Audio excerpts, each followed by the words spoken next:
বিয়ের ব্যাপারটা হলো একদমই হলো আল্লাহর উপরে। আল্লাহ যখন আমার কপালে বিয়ে লিখে রেখেছেন আমি তখনই বিয়ে।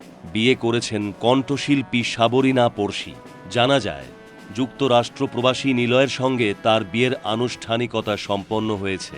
এই খবর যখন ছড়িয়ে পড়েছে দেশের গণমাধ্যম ও সামাজিক যোগাযোগ মাধ্যমে, তখন পড়শি আর চুপ থাকতে পারলেন না। তিনি নিজের ওয়ালে একটি ছবি পোস্ট করে বিয়ের কথা স্বীকার করেছেন। পোস্টের ক্যাপশনে পড়শি লেখেন, আসসালামু আলাইকুম, আমি আপনাদের স্নেহের ও ভালোবাসার পড়শি। ভেবেছিলাম সুখবক্তা অনুষ্ঠানের সময় দারুণ ছবিসহ সবার সঙ্গে ভাগ করব। তবে এর আগেই যেহেতু অনেক সাংবাদিক ভাই বোন জানতে চাচ্ছেন এবং ফোন করছেন, তাই আপনাদের প্রতি সম্মান জানিয়ে এখনই বিষয়টি শেয়ার করছি। এরপর তিনি লেখেন, আমার জীবনসঙ্গীর নাম নিলয়।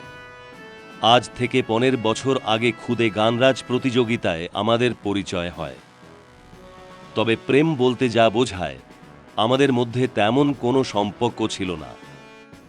জন্ম মৃত্যু বিয়ে আল্লাহর হাতে, আর সেই ভাগ্যচক্রে আমরা একে অপরের জীবনে এসেছি, এটি পুরোপুরি পারিবারিক সিদ্ধান্তে। তবে আগেই খবরটি সবাই জেনে যাওয়ায় পড়শি কিছুটা বিব্রত বোধ করছেন। এ বিষয়ে তিনি লেখেন, গত বছর 4 মার্চ গেচার যুক্তরাষ্ট্র থেকে মাত্র কিছুদিনের জন্য দেশে এসেছিল হামিম নিলয়।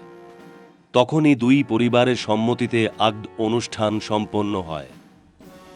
যেহেতু আমরা দুইজন পৃথিবীর দুই প্রান্তে আছি এবং দুই পরিবারের আত্মীয় স্বজন, বন্ধু, শুভাকাঙ্ক্ষীদের ভালোবাসা ও প্রত্যাশার কথা ভেবে আমরা চেয়েছি সুন্দর সময়ে একটি অনুষ্ঠান করে বিষয়টি সবার সঙ্গে ভাগাভাগি করতে। তবে সুখবরটি আগেই ছড়িয়ে পড়ায় আমি কিছুটা বিব্রত, তবে আনন্দিত।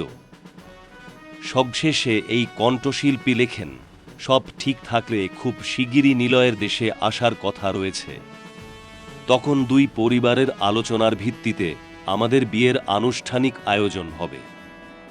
ততদিন পর্যন্ত দোয়া, আশীর্বাদ ও ভালোবাসায় আমাকে রাখবেন।